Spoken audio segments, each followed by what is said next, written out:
I'll pay you, so just settle this, she said. How much do you want? As soon as she entered the hospital room, I was momentarily stunned by her unbelievable statement. What did you say, Catherine? What did you just say? I meant exactly what I said.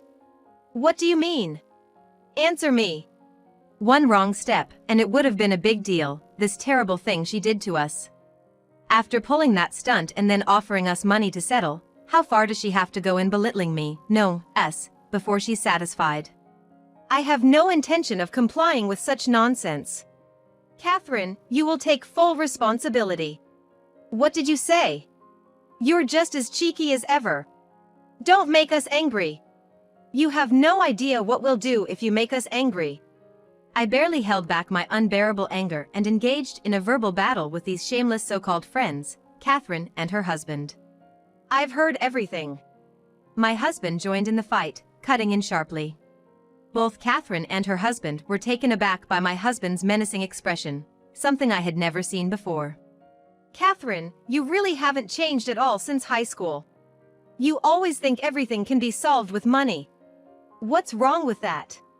Everyone wants money, don't they? Yeah, exactly. That's how the world works. If we give her money, she won't complain. My husband pointed his finger at the arrogant couple and retorted. Shall we test if money really can solve everything? The couple was silenced by this declaration but left the hospital room, leaving a parting shot behind.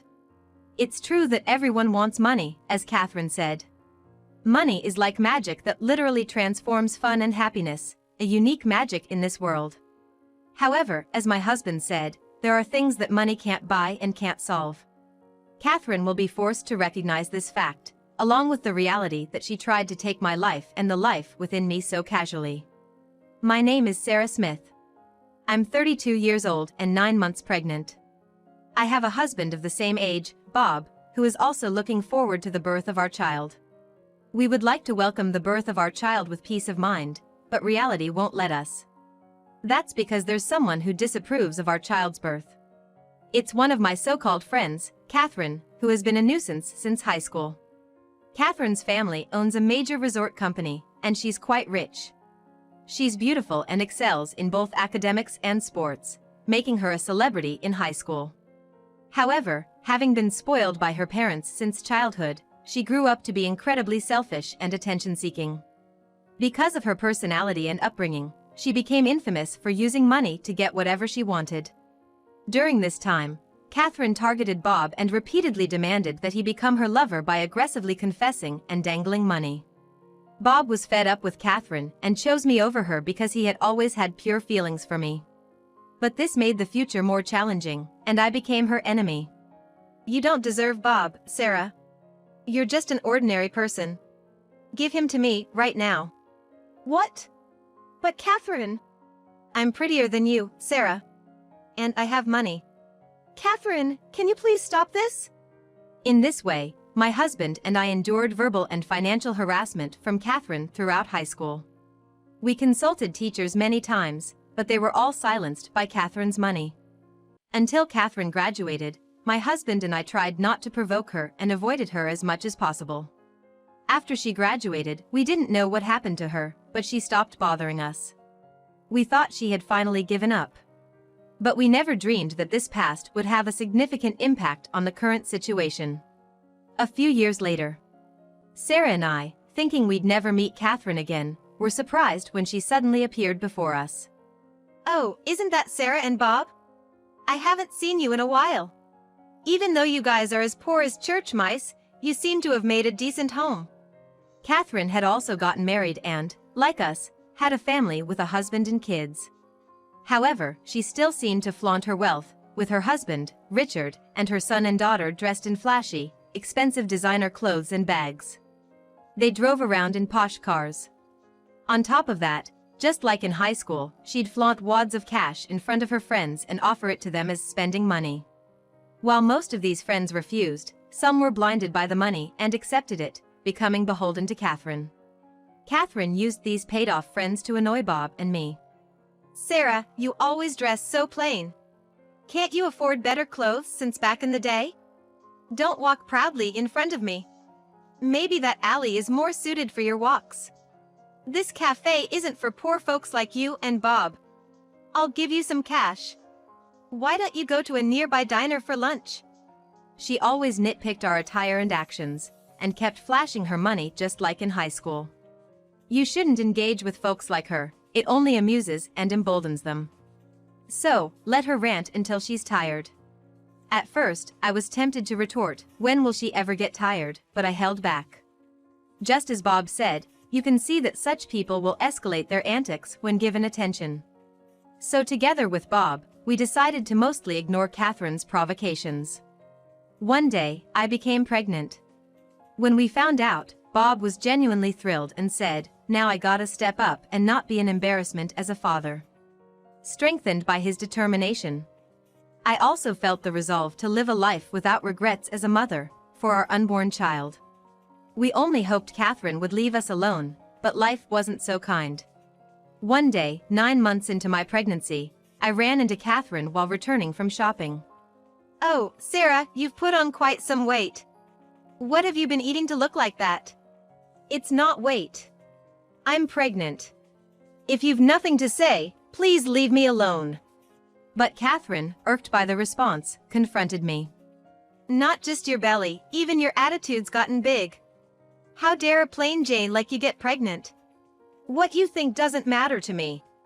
I just want a peaceful delivery. I tried to calmly leave, but Catherine became even more agitated. Hold on, Sarah. Getting cheeky, aren't you? Catherine yelled, trying to grab me from behind.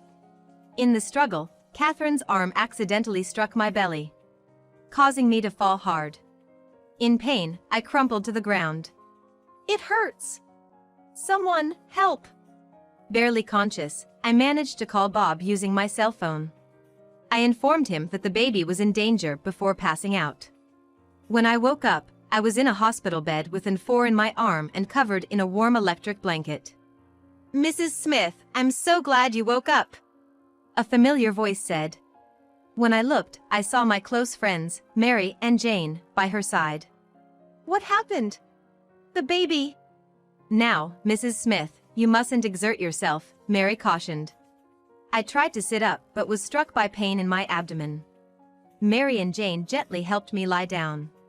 But Sarah noticed her previously large belly was now smaller, and she was devastated. I asked the nurse I had called with the nurse call what had happened, and it seemed that I had gone into labor as it was and had given birth by emergency C-section. The baby I had given birth to was still small and in an incubator, but very lively, and there was nothing wrong with its life. My husband, who had rushed over from work after hearing my phone call, was said to have turned bright red with anger after hearing an explanation from Mary and Jane, who had happened to pass by and called the emergency, and from my attending physician. Anyway, I decided to go see the baby once I felt better, following the advice of Mary and Jane. I tried to sleep as much as possible to recover quickly. However, the next day, an incredible couple came to my hospital room. It was Catherine and Richard, the ones who sent me to the hospital. You! Mr. Miller! How dare you show up like this? I'll ask you just in case, but what on earth have you come here for? Mary and Jane, who had come to visit me, stared at the two with stern eyes, but the two ignored them and came closer to my bed. After doing that to me, and entering the room without even a greeting or a knock, I had to frown at what was so well described as shameless.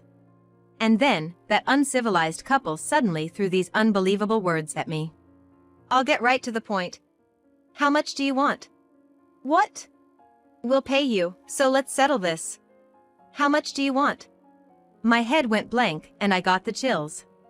What did you say? Catherine, what did you just say? It means exactly what I said, you know? So what do you mean, I'm asking? Answer me. To think that you would do such a thing to the child in my belly and say that you'll pay me to settle. How much more do you have to insult me, or rather us, before you're satisfied? I have no intention of agreeing to such a ridiculous proposal. I will hold you, Catherine, responsible as appropriate. I clearly refused, and Catherine and Richard spewed out all the abusive language they could think of. What did you say? You're as cheeky as ever. Don't anger us too much. You don't know what will happen if you do. You're not being cheeky at all. Could you please stop messing around and making fun of us? That's right, Catherine. Do you even realize what you did?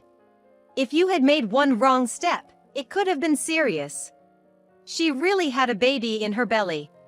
And Catherine, you carelessly put both Sarah and the baby in danger. Huh? What are you talking about? We're trying to settle this with money. Aren't you grateful? You people know your place. Didn't your parents teach you anything? We're saying let's settle us.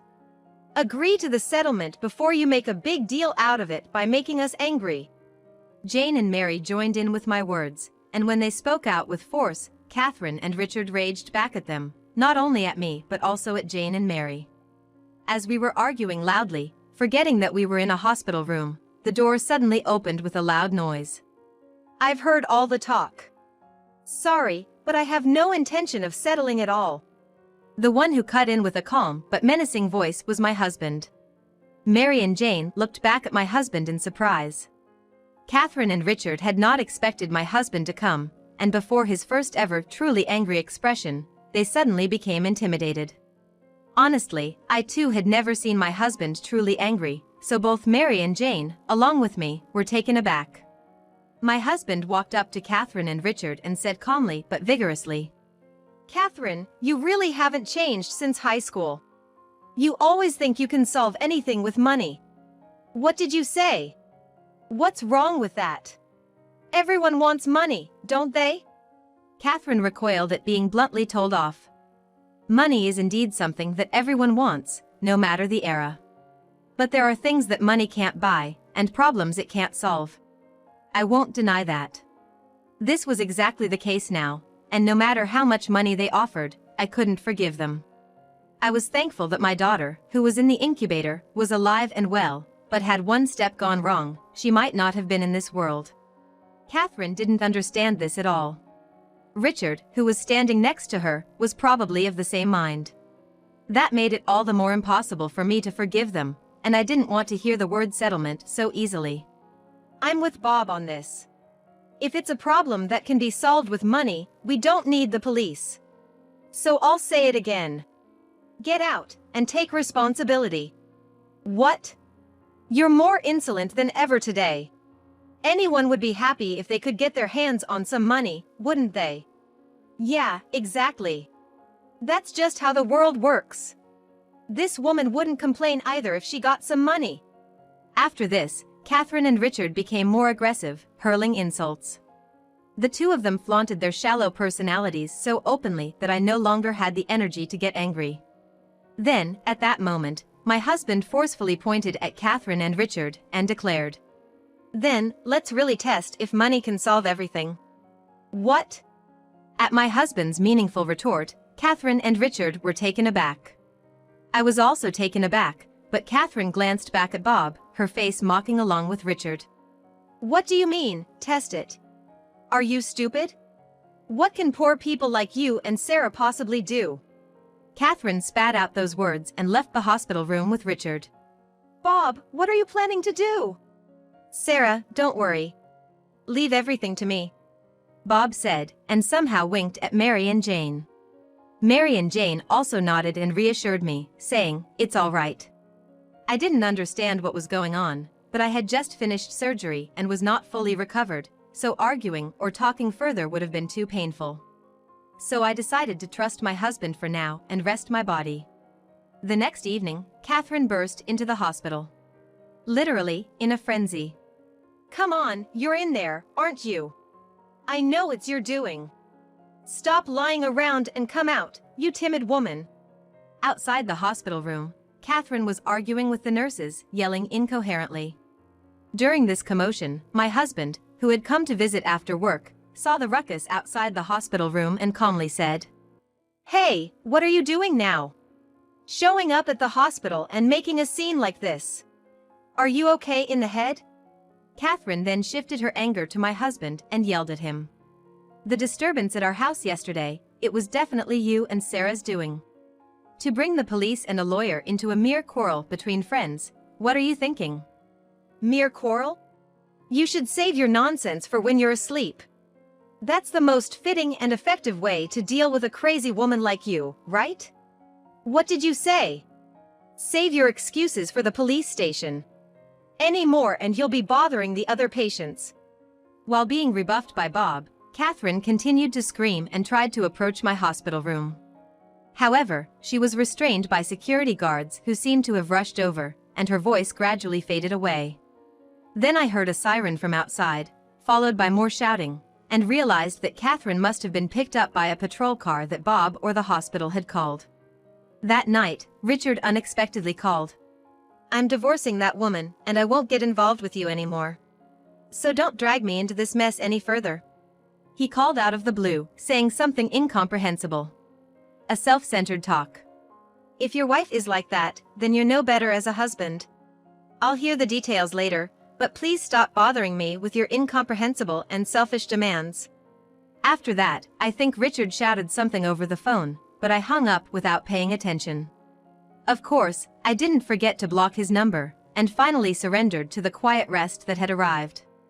I later learned that Mary's husband works at the police station, and Jane's husband is a newspaper reporter. They're friends with my husband and get along well enough to keep in touch. After the incident with Catherine and Richard at the hospital, my husband immediately sought their cooperation, and his friends agreed. Moreover, Mary and Jane, who were fed up with Catherine, came forward and offered to help in avenging me. First, with the cooperation of Mary's husband, a police officer, my husband filed a complaint against Catherine for assault and obstruction, leading to her arrest. Afterwards, a meeting was arranged through Jane, a lawyer, but Catherine stubbornly insisted that she had done nothing wrong. In response, Mary produced a recording of the conversation in the hospital room as evidence. Furthermore, there were eyewitness testimonies from Mary and Jane who were present at the scene of the assault, so Catherine was found guilty, and it was decided that she had to pay a large amount of compensation. After that, Jane's husband reported to the newspaper company, and with the incident being reported in the newspapers, not only Catherine but also her family suffered a major blow. Moreover, Catherine's parents seemed to have embezzled company funds to cover up her wrongdoing, and the company's reputation plummeted, leading to a rapid deterioration in business. Richard had been freely acting within the company using Catherine's money, but his colleagues did not think highly of him. Later, word spread about Richard's behavior, and he became isolated within the company. The situation worsened, and Richard was ordered to transfer to a rural area by the HR department.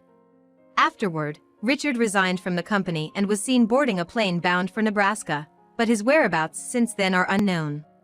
Meanwhile, Catherine's divorce from Richard was finalized, and along with losing support from her parents and having to pay compensation, she ended up with significant debt. The children were taken away, and she faced a difficult situation. Now, she is said to be living as a homeless person in a park somewhere, surviving in line for volunteer soup kitchens. According to Mary and Jane, they witnessed her there. A few months after the incident, I was discharged from the hospital safely with my newborn daughter, and was able to receive a large amount of compensation. My daughter is healthy without any lingering effects, and she is growing well. My husband and I are enjoying a peaceful life, watching over our daughter's growth and cherishing our friendship with Mary and Jane. The impact of the incident was severe, but it seems that a calm life has returned.